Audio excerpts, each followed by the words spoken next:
Good evening, viewers. This is Ellen Keister, the Real Talk Show, with me, your ever so beautiful host, Ellen Keister. My guest tonight is a highly sought psychologist, motivational coach, as well as a media personality and corporate CEO of Dija's Touch Designs, whose global platform has reached nearly 10 million people. From a struggling single mom on public assistance to building a successful brand, her courage and determination has inspired fans worldwide and helped countless audiences break through to discover their own untapped talent and infinite potential. Her name? Find out right after the break. Let's watch the Real Talk with Aline TV show.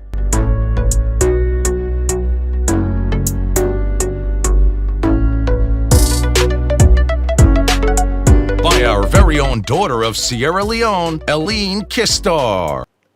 Welcome back to Ellen Kids of the Real Talk Show. The show has just started. Help me welcome my beautiful guest. Welcome, madame. Welcome. Thank you for having me. You know, with this one, I want you to introduce yourself, please.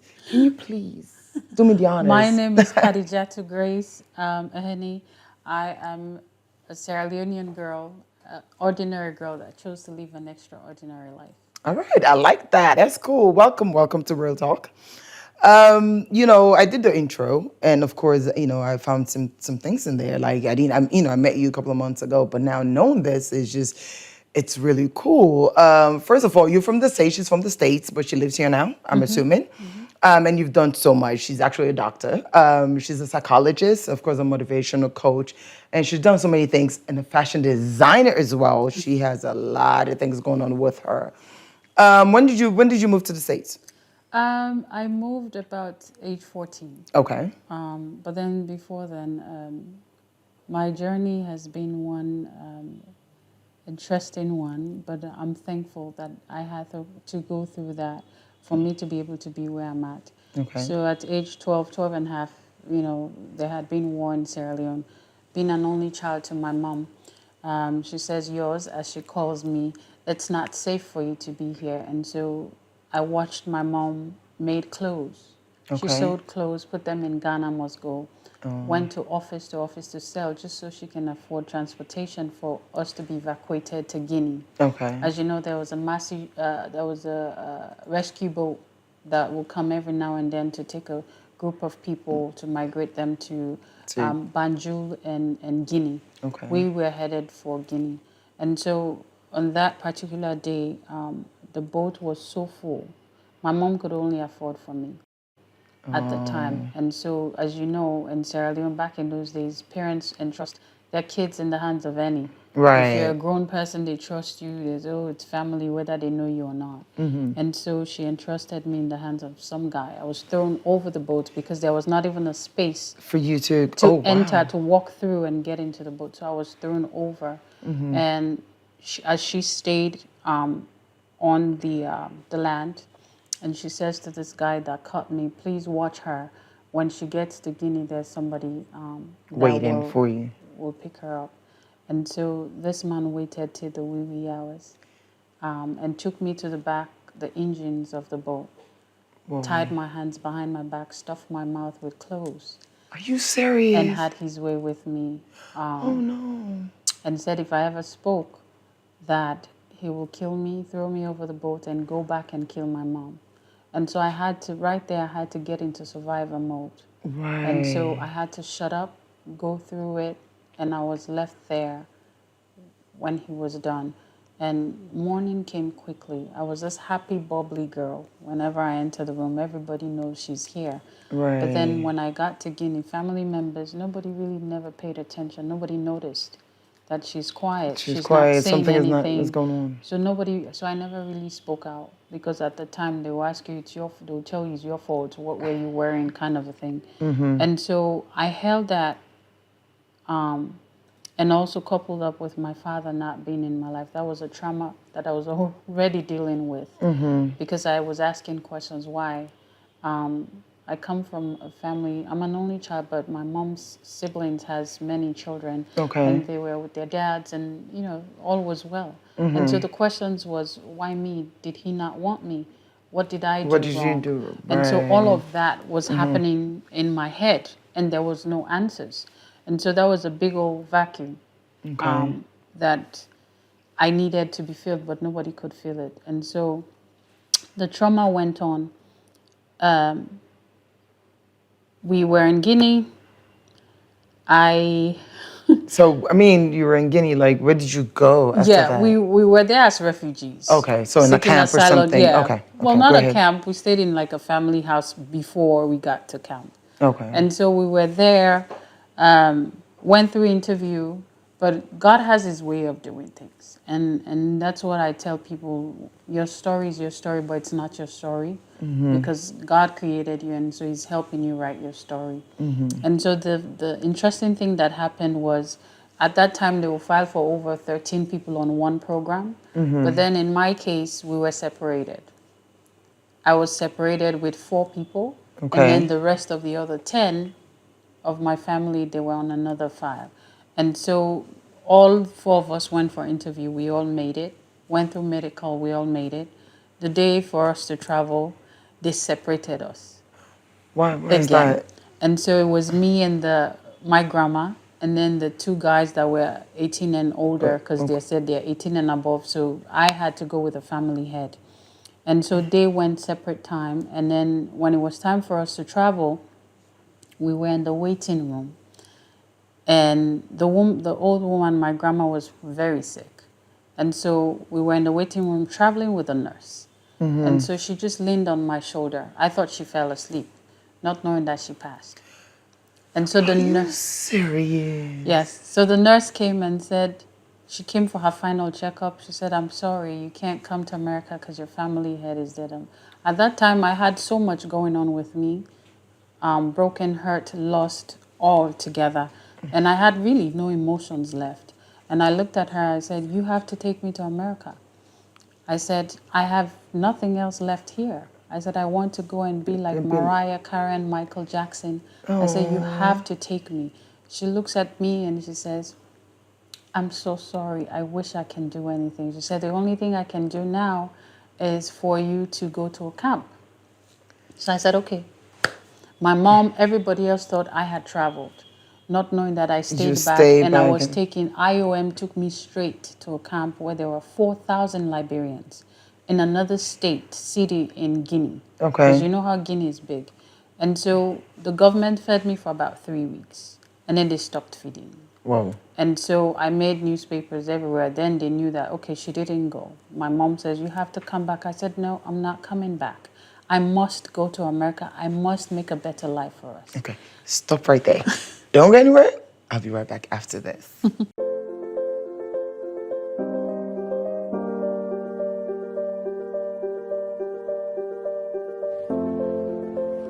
Small businesses are not small.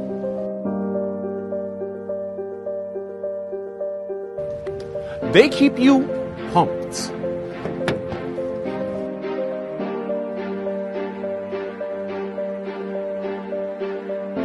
They keep you learning.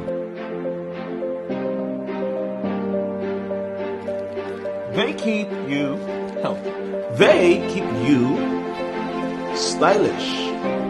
They keep you fed. Happy birthday to you. They keep you smiling. We can do all of this because they keep us moving. At UBA, we keep your small business moving because your business is big business. Ready to get moving?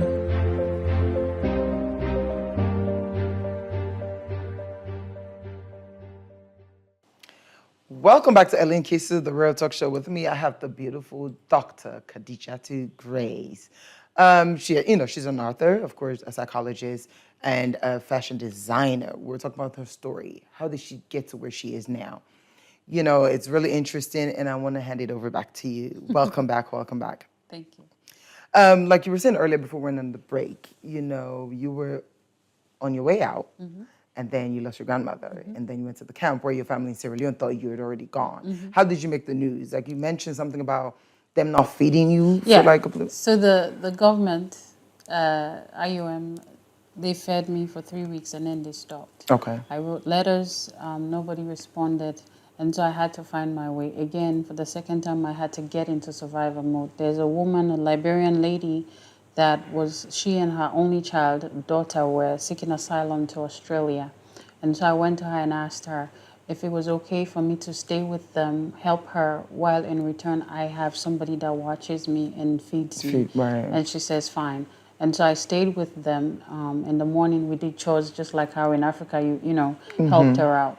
My mom I said, no, I have to go to America. And she said, I am grateful and thankful for this woman because she's not only my hero, but she mentored me unconsciously. Okay. I was able to learn my strength, my resilience, and all of that comes really from her. She says, you have to understand one thing. If this is a decision that you have taken, I will not push you. Just know that I will not always be there to protect you. Okay. I will not always be there. So you have, wherever you find yourself, try to fit in. And as a woman, learn to be content. Right. And so these were words that kept ringing in my ears all the days of my life until after 28 years when I reunited back with my mom. Okay. And so moving forward, I was there for like 6 months. And then the lady that was working on my program, she had passed on, but then her daughter came. She was interested in my case. And so she looked through my papers and she met me, we were on the floor playing gege. I was like games when I was little. And she said, oh, I'm asking for Kinichu. I'm like, I don't know who that is. She didn't know how to pronounce my name. And they're like, oh, that's her over there. She said, I came to take you to America. I'm like, good luck. Because my hopes were already there. Oh, my God. And I just said to her, good luck. And she says, you don't believe me? I'm like, So she actually did my paperwork and everything. A week for me to travel. She came, she said, hey, you passed your medical and everything. Tomorrow we're going for shopping at Medina. And I was really excited. Because, of course, my mom taught me the whole fashion thing. Yeah, because she was selling clothes. At 3-5, she would lay dresses out. And I would choose what I wanted to wear. And she would not have no choice or say in what I choose. And so I loved the shopping part and going to get my hair done. I felt really good about that. And so we went, we had that done, and the following day, finally, I was able to get on the plane to the United States. What a sign of relief, right? Like, it's happening right now. Yes. And when I got to the States, it's like you're jumping from frying pan into fire. But you wanted to go, so you should be ready. Because the perception, America is the land full with milk and honey. It's this and that and the other. And I'm like, yeah. So you went there. The first heat wave banged me first. Because this was Arizona, really hot. I got there, went back to high school. The first thing that happened was... So who were you staying with? The lady that took you there? No. So I went and stayed with my mom's twin sister. Okay, mom's twin sister was there. Okay. So the first thing that touched me was the discrimination. My own people, my own color people were actually being discriminating towards me. Oh, you stink, you're an African. Do you guys sleep on trees? Ooh. Yes. It was a lot of that. But one of the things that really, really hit home for me was when the cultural shock. Imagine school bell rings, everybody's running to class in Africa. But then here in America, you go, school bell rings. That's when these boys and these girls are locking their face into each other, kissing in front of the teacher. And I'm like, what's going on here? Are you African girls sitting there like... And so I said, excuse me, nothing. Excuse me, nothing. This girl turns Spanish girl, pretty. Her hair was straightened out and the whole nine. And she says, take your African mother. I said, oh, no, she did not insult my mother. She did not do it. She did not go there. All my hurt, my brokenness, my pain, I vented on that child. Ooh. I pulled her by the hair, put her on the floor. I was beating this girl, giving her dirt to eat. You African child. Yes. Oh my God. And the teacher comes to separate us. And how I got that kind of strength, I just yanked that woman off of me and threw her back into the classroom. It became a school riot because all the other African kids were being provoked. So when I got into that fight, they thought it was okay for them to now go and fight. Go in there and go and fight like... Yeah, the people that have been attacking them. School authorities came. I mean, I was so angry. They could not take me off. It took 3 of them, and they just held me like this.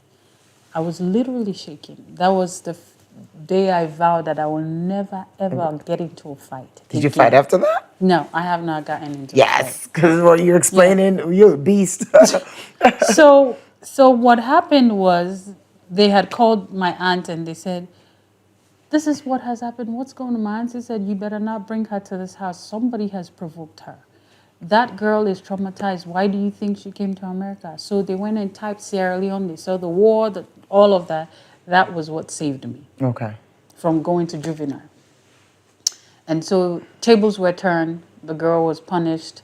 And I actually was being pampered. And I became the princess, African princess. So my music teacher had noticed that music was one thing I loved. Okay. And whenever music was my happy place. For the first time in the history of Arizona, to sing at the Suns game, the Star Spangled Banner. That was my first debut. Like, ooh, I'm gonna sing. You're gonna sing. And music really from Guinea was my to-go place. Okay. It was home for me. I was not so interested in school. It was more of entertainment for me. Music. You wake me in the middle of the night, say, can go sing here, can go dance here, and that's me. Okay. And so when I started doing that stuff, before you know it, myself and my cousins, we got into a group. And then I wrote an essay. I won a scholarship to college. Okay. The George Bush Foundation. I got a 4-year scholarship to Grand Canyon University. Because we're going to go into that, like how you with all of that, and then you ended up being a psychologist. But now I'm getting the trail of how you got there. So I graduated from high school, GPA 3.5, and, I was doing so well. Instead of going to work, I loved to cook. And so I took my classes in the morning from 7 to 10. Okay. My classes were done, and then I'll cook granite soup, jollof rice, because there was a lot of international students in my school from West Africa, from the Caribbean. So were you selling food like yes, that? In my dome. I just figured that out. Oh, yes, in my dome. I was selling granite soup, jollof rice, the whole 9. Okay. And then these guys would pay me $10 a plate, and that was money for my upkeep. All right, so stop right there. She was selling in college, granite soup and everything else. Don't go anywhere because I'll be right back after this.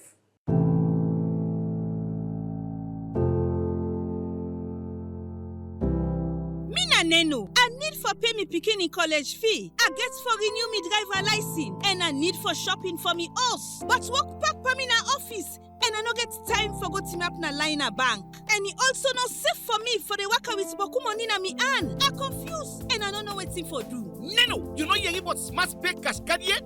No? What's one day again? Smart Pay Cascade na safe and convenient way for make digital payment for goods and services. You can sit down at your office or your house, pay, you begin school fee, apply online, and pay for your motorcar license, driver's license, and insurance. You can even use them for paying up plenty side, like supermarket, shop, restaurant, and even pharmacy. So do ya? I will go get this cash card. Go to the Smart Store and download the Smart Pay SL app. Install on your phone. Click on register, subscriber, complete the form, and submit. If you no get smartphone, you can call 3737 from any mobile network and give them the information when they go ask you for. Then go verify your information and activate your account. Then go deliver your cash card to you. This looks sweet me oh. I will go able put money in this card. Log into the Smart Pay app. Click on top up, follow the instruction, and top up from either your mobile money or bank card. You can also top up from any Smart Pay agents. Smart Pay, the smarter way to pay. Doro World Traveler, how is your Miami vacation going? Fine, babe. I'll be back next week, and I've bought you a lot of things. Well, I hope the designer bag you promised is included. No excuse this time. That expensive bag? Babe, I am now in Malaysia. UBA cards work from Moscow to Malaysia, from Malaysia to Miami. Bros, you can't escape this time. Help! Babe, are you there? I can't hear you again, oh. Your line is breaking. Hello? Wherever you travel in the world, don't go without your UBA card. UBA, Africa's global bank. It's getting real interesting, of course. Help me welcome Dr. Khadija Grace. This is Keister, the Real Talk Show. Welcome back. Thank you. I spoke about earlier, she's an author, she's a psychologist. I just found out she said kukriba, in college. But anyways, of course, you have a book that we want to talk about. You know, your story is really interesting, inspiring, knowing your journey now. I didn't know all of that before, but now knowing it, I'm thinking that you go, girl. You've really done well for yourself. You know, I'll clap for you on that, because look at all what you're doing. Right. You know, but with everything that you went through, you know, to being a psychologist, because when I have a degree in psychology. Of course, I didn't get to, you know, to all of that. But, you know, when we go to America, of course, the first thing they tell us, be a nurse, because now they money. So there's only a few of us that really ended up in that social sciences field, a few social workers, psychologists, you know, because everybody's a nurse. So is it because of your story? That's why you ended up, you know, just majoring in psychology? Or something else? First, I didn't think about it. So I started as a nurse, just like you said. Okay. As Africans go, that's where the quick money is. Yeah. And then I was at a place, I got to a point where we're doing clinicals. And then in Arizona, actually, they will donate cadavers, where you actually will practice on live dead bodies. And I did not like it. My first time, the smell, the looks of cutting somebody else, I said, no, I can't. I took speed. I won't go to my counselor. I said, I can't. She said, so what do you want to do? I said, psychology. I didn't really think of it first. Okay. She said, you sure? I said, yes. I said, change it right now. I'm not going back to that class. And so I was able to change. And then as I went on with my courses in psychology, I actually said, oh, wow, this is actually my path. This is something I like to do. And it's right up my alley. And so I just really went with the flow. I just continued. And to be honest with you, I love it. It's really cool. And that's what you're doing now, trying to help people to see how they can, you know, go through life and things like that. You tell your story through a book. So you have a new book. Yes, you know, and I brought you a copy. Yeah. She arose. Understanding the Psychology of Winning. Psychology of Winning. Can you briefly, she just brought it out, so I can't really tell you the story in there because I haven't read it. However, can you tell me what's in this book? So basically, this is just, you know, like how they will say the Bible is a manual to spiritual lifestyle. So this, for me, is a manual to every human being. You need a roadmap. Okay. We talked about love in there. We talked about self-esteem, building up yourself, knowing yourself, meeting yourself, giving yourself permission to be. Because most of the time, our struggles are around these things when, one, we have not met ourselves. We don't even know who we are. Understanding that as human beings, we are elastics. It all depends on you as the individual, how far you want to stretch yourself. And so we have all of that fine stuff in there. Well, I don't want to spill all the beans where you just enjoy yourself. Really. Yes, I'm going to read it. And I know, like you said, there's a lot that we'll learn from it. How many books do you have on your belt? How many? Well, I have 4. I said we. I don't know who's we. I was just about to ask, like, we who? Me and my girls. Okay. When you say your girls, so far, I know you just recently, you had a event at the school. I know you're doing a lot of things where you involve, you know, girls. When did you decide on doing that, and why dealing with like the students? I noticed. So the first time I came home was 4 years ago. Okay. And the first wind that blew me was really there's a need for mindset change. Okay. And you know, staying away for so long, you're used to a system that works, and everything is bam, bam, bam. But then you come here, it's like, no, it's the opposite. And everybody's complaining. As Africans, we're good at complaining. We identify the problem, but then we are not in the place of actually providing answers to these problems that we've identified. And so I sat down and thought to myself, what can I do? How can I add value to my people? And so it came to me, and then I registered an organization called Psychology of Winning. Okay. Basically, what we do is we transform young minds, creating generational leaders. Okay. If we're talking about poor leadership, poor governance, and the whole nine, and young people not being paid attention to, them not having a good infrastructural plan that will help or enhance them become the better leaders that we are crying for. And so I chose not to be part of the statistics of complainers, but those that will actually solve the problem. The fixers. So for the past 4 years, what we've been doing is we've been doing school tours in every district. Not just in Freetown. Okay. And we made sure that every district we went to, these remote schools, we provide water filter that will last them for about 10 years. And these water filters, the schools, there's a bucket that we provide. We give the pump, we do it all. Okay. Put pump aid and everything and fix the water filter and show them how to maintain it so the kids have clean water. I do a lot with girls because I'm a woman. I've been through a lot. But I also cannot sit down and not include the boys. The boys, yeah. Because for them to be gentlemen, to know how to deal with us women, we have to teach them and carry them along.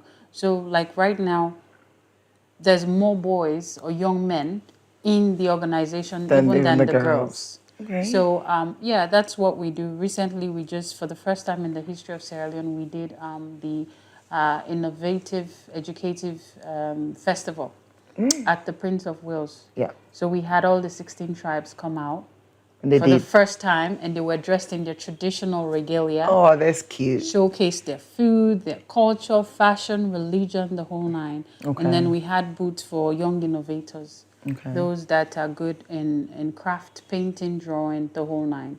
We also had one of the things that I'm really now big on, because that's one thing I'm suffering from. It is legalized in Ghana and Nigeria. Why not Sierra Leone? Okay. It's for us to embrace the traditional healers. So young people that have spiritual gifting for Guna Bush, full medicine, can't heal people. Because if you check the statistics, a lot of people are dying because they cannot afford, medical bills. But if we have about 50 of those, Sierra Leone is small. Young people, we get that kind of gift. That gift because it's a lot to us. Okay. And so we made sure that we had about, I think 4 came out. That day? Yeah, that they have this gift of bringing out, they'll see leaf and they know what in this leaf they do, what they heal and stuff. And I'm actually working with one, because I'm diabetic, that is helping me with all these herbs Really? And it's actually, and you started or? I started. For the past 3 weeks, I've not taken insulin. Okay, so it does work. So it's working. All right, cool. It's working. All right, so you have that organization, and then you're going to be doing a lot more stuff with them. And so for what else are you going to do with the kids? Like, minus that. So we do mentorship, we do training. Right now, I always preach, it starts from home. Yeah. Bo is home for me. It's where I came from. My mom and I were we've built a vocational training center for women and girls. Take them off the streets and bring them, and we teach them. In Bo? Yes. Okay, what is it called? So it's called Yahweh's Development Yahweh's, Center. okay. Yeah, it's in New London. And so we're roofing now. Right. So we're hoping that next year it will be ready to go. All right, cool. I have Dr. Grace here, Khadija Grace. This is her new book. She has a lot going on with her, but she's here now, and she actually has a job. We're going to talk about that. I don't want you to move, because I'll be right back after this break. Hi, I am Leo, a super geek who's obsessed with artificial intelligence. I'm sure you're wondering how I got here. Hi, Tony. It's been hard trying to find a quick way to send the cash across to you. The bank is quite far from where I stay. Girl, I'm trying to call that pop-up shop I saw on IG. I need them shoes for a party this weekend. Wait a minute. I can solve all these problems. All I have to do is get back to my geek zone and get cracking. That's how I created this great virtual solution. Chat with me on Facebook Messenger and experience a whole new world of banking solutions without going to the bank. Make transfers, buy airtime, get account statements, and more. After all, going to the bank is boring. Like, I can't drink this delicious coffee and fill a teller at the same time. Get it? I am still here. Of course, this is Keister, the Real Talk Show. I mean, I'm sorry, we're almost at the end of the show, but I have the beautiful Dr. Khadija Grace in the building with me. Welcome back. Thank you. We just talked about what you've been doing with the kids, the boys and the girls. However, I told them, earlier that you do a lot of things. You're a fashion designer. So I wanted to talk about that. We've talked about the book. Yeah, I'm just going to tell you where to get the book. Matter of fact, let me ask, where can we get this book? Somebody's, seeing it right now, wants a copy of it. So we have those right now on my direct website, which is kadijah.ahene.com. Okay. And we also have them on Amazon. Okay. So those two places, or It's somebody available. can go to my page on Facebook, message me, and then we can have them have a copy. What's your handle on Facebook? Kadijah Grace. Kadijah Grace. If you want to get a copy of the book, you can just reach out to her. Another hat that you wear is a fashion. As you see her, she's all, blinged up. She came here looking prepared. It tells you she's a fashion designer, which, you're the CEO of Dija's Touch Designs. Me go talk and say, look, when you be young, mama be to sell clothes. So the clothes thing, I would say, become from when you small. I think, well, I come from a strong line of women Okay. that are good with their hands. Okay. My aunt raised me since I was a week old till I was 8, and she was good with her hands. She made embroideries. Okay. They sew with the hand, clothes. And my mom, she's just versatile with all these creative stuff. She was the one running the Armed Forces Wife Vocational Institute. Okay. My other auntie, she's actually also a victim from the war. She's a handicap. One eye gone, the left arm gone, but then they make, how do they call them? These chook. The crochet thing? Crochet, chook, all kinds of things. Okay. They make upholstery and the whole nine. So that's where you got the whole... And so I took a bit from of all of them, it, and then... but I really never paid attention to all of that until life really hit me, 2018. I was just really done with life, and I was on my knees. How did you get to that point of being done with life? Like, in the US, I went through a lot, was on public assistant. Oh, yeah. A single public mom. assistant. Single mom, just lost. I became clinically depressed. Lost it all. Was homeless for I stayed in my car for 3 weeks. Wow. And I said, God, if this is life, why don't you take my life already? At 25, I wanted to take my life twice. And I said, give me something. If you're really God, give me something that when people see it, they ask me, what is my story? Okay. And so that's where this all started. 2018, as I said what I said, I cried myself to sleep. I saw myself in a dream making shoes. Okay. But not just any kind of shoes. Just some It was me using my African fabric to make shoes. And I woke up, I only had $100 to my name with my daughter at the time, Lois. And I went to Walmart. I just bought shoes, sneakers. I came home, pulled them apart, but then I'm trying to fulfill this dream. I don't know how to put them back together. And I had to do some menial jobs. And there was an older lady at my church, and I said, this is what I want to do. She said, my child, I will support you anything you want to do. So I left my child with her, and I traveled to Italy. That's when you learned how to... After I raised funds for my ticket and my stay, I was there for like a week. Across the street, because I thought I could not afford to pay to learn. So I stayed across the street every day, 7 to 5. I would sit across the street, watch a shoemaker in Italy make shoes. The 7th day, he called me, what you want? Why you look me do shoes? And I said, I want to learn. And so he said, I'll teach you 3 days, you go. I said, okay. So he taught me 3 days. I came back to the US. My first shoes I did was for my daughter. It was a little canvas with blings all over it. And she was turning 2. And I still have that just to remind me of my small beginnings. Right. And so before you know it, I actually started putting the fabrics on the shoes. And before you know it, I got this whole software where I will literally design the fabric. The fabric. So you design your own fabric that you put on the shoes? I choose my own fabric. I do it all. Okay, you In still my do that basement. with everything that's going on with you right now. Do you still do that part? So I still have 300 pairs ready to sell in my Okay. basement. Until that's gone, I'm not touching it because I have so many other things to In do. your basement's there, here? Well, my basement was over there, but now I'm gradually coming home. So we'll Okay, see. so you have all the Yes, shoes. I plan to do a launch. You do actually. any other thing other than shoes? I am a lover of shoes. Okay. So I wanted to solve a problem of shoes. Okay. So what I give is I give you culture, I give you comfort, and I give you elegance. I do clothes here and there, but not as much because everybody does clothes. That's close. So you So just the focus focus is the the shoes. shoe brand and making sure that it's a movement. When people wear it, they feel empowered, they feel inspired, they're ready to win, they're ready to go. Okay. Right, we're looking forward to the shoes. Me on shoes in okay today. For me, don't tell me about this my shoes. I mean, I'm supposed to be the ambassador of your shoes. You told me that. I didn't complain about anyways. We're looking forward to that. I mean, of course, when you get it, we'll bring it back here. I'm pretty sure I'm going to rock one of them and have people go and buy it because that's really interesting. Like you say, everybody does clothes, but then you focus is shoes. And, I know that, get people then, like out in streets where they do, like you say, the fabric, but you don't say where you actually design them. So it's a whole different... It's a whole nine. And then through that, that's where really people started knowing my name. Okay. Through my shoes. Because then I sat in the comfort of my home. You have the Good Morning Arizonas, Good Morning America, the whole nine. So you were in all of these places? They come into my home to interview me. Where did this all start from? So I am thankful, just as I prayed, so it happened. It happened. God blessings. And so I am really thankful for the God that governs me because it has not been me.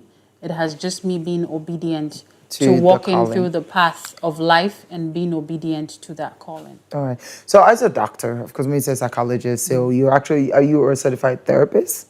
Yes. So that's another thing in Sierra Leone. We don't have a lot of therapists. So I heard. Right. So hearing this and you're here, I'm thinking, because even with my foundation, I just launched my foundation where, of course, my focus is mental health, the youth, and so much that's going on. I have few people who've actually volunteered, but in Sierra Leone, it's hard for me to get people. So you being here, are you going to provide those services for people like us that are struggling or anyone that's struggling wants to talk to a therapist? In the future, I'm thinking of it. But right now, I have both hands full. As you know, I just got a job. Okay. And so I'm just a job where? What do you do? Oh, she's gonna go there. Yes. So I just got a job with the Foreign Affairs as one of the directors there. And I look forward to learning, growing, and adding value to my people, my government, my country, and whoever my leader will be. Okay. But you need to do part-time because we need you. You can't be wasting all that degree and all that good stuff. I'm thinking of it. I'm thinking of doing something. We'll see how that goes. For right now, I just really want to settle in and see how Sierra Leone really works for me. All right. Okay. Yeah. Well, looking forward to that. Definitely, like I said, people, look, we don't have a lot of Sierra Leoneans, and you're a proud Sierra Leonean who's trying to help people. What's the next big thing? I know you're working as a director, Foreign Affairs, one of the directors there. But what's the next big thing? Like, where do you see yourself in, like, the next 5 years? Oof. The next 5 years, really, like I said, I'm an ordinary girl that chose to live an extraordinary life. Sometimes people will not understand you, and which is okay. You're not in my shoes, so you don't know where it pinches me. And I'm not sorry for that at all. Okay. Where I see myself is really to be aligning every professional woman nationally and internationally where we are able to adjust each other's ground. Okay. And I am looking forward to that point where women are not just, we don't feel intimidated by each other, but we are able to add value to one another. Right. And so as me being the vice president for ALO, which is African Women in Leadership Organization worldwide, I really look forward to bringing that in Sierra Leone, where our women here are able to be representatives, not only in offices here, but also globally. Also, I look forward for us, the young people, because I'm young at heart. I'm always forever young. We're all young. We're not getting forever old. Young. We want to build a state-of-the-art one-stop shop center for the young people, where they have resources for training, lectures, all kinds of things where just young people can be themselves. Okay. And they can enter, there's a wall of fame where people like you, who was the first lady that has the best talk show in Sierra Leone, you know, a little write-up about you. So that, and then business. But I think slowly I'm seeing myself into politics. Politics, oh my God. You know, but that's good. We need more women in politics, so I can't even... Did you see my face? Yeah, I saw that because you're like, oh my God, I went into politics, but yeah, but we do need a lot of women in politics. I think I would encourage you on that part because we sit and we complain, but then we're not at the table. You know, even with me sometimes it's like 1 minute I'm like, yeah, but then I'm like, nah. I think For it's now, very important. I didn't have us, you know, but it is important. We do. So push on that. But at the same time, my part, I still want you to be able to provide services and talk to people. So that's what I want you to do as well with everything else that you're doing. I mean, it's been an honor. I'm really happy that you're here to tell your story, you know, because people see you now, of course, you know, Dr. Grace doing all of these things. They don't know where it came from. You know, now you know, and then, you know, people will be watching and be inspired. Like, it's not over till it's over. Look at what you were saying, like, at some point, you even wanted to take your own life. But thank God. God was just there. And that's when the books came. Okay. My second book, Saved by Grace. The first one is Broken Chains. The second one is Saved by Grace. Okay. The third one is She Arose. And then the fourth one is Understanding this, the Dangers of Procrastination. Because everybody procrastinates. Yeah. But then again, it's a decision that you have to make. And through that, and so many other works that I've done in the U.S., I am proud and I'm thankful and grateful to say I received a letter early this week that I've been nominated for the Joe Biden Award. Ooh, that's huge. That's a huge. That's thing. huge. And so I am. Congrats. We can't stop now. We just No, have you to- cannot. You we- gotta we- keep we going. gotta keep going. Yes. All right. All the best. You know, I'm here. You know what I mean? We're going to collaborate and do a lot of things. And I'm happy, you know, we're able to have this conversation because this is real talk. It's good for us. It's good for people because that's what I try to do. Tell stories and inspire other people. But you can't go without, you know, I have a really nice gift. Yeah. I like gifts, guys. Yeah, I like to do that so they feel some type of way. You know what I mean? I'm not showing nobody. No, of course not. You know, you only get it when it comes to seeing. Thank you so much. It's nice. All right. Well, like I said, you know, it's been great. I'm happy that you're here. And all the best. Again, all the best. And everything else. All right. I don't want to go. I've got to go. Of course, I've been your host today, Keister. Till next week. Bye.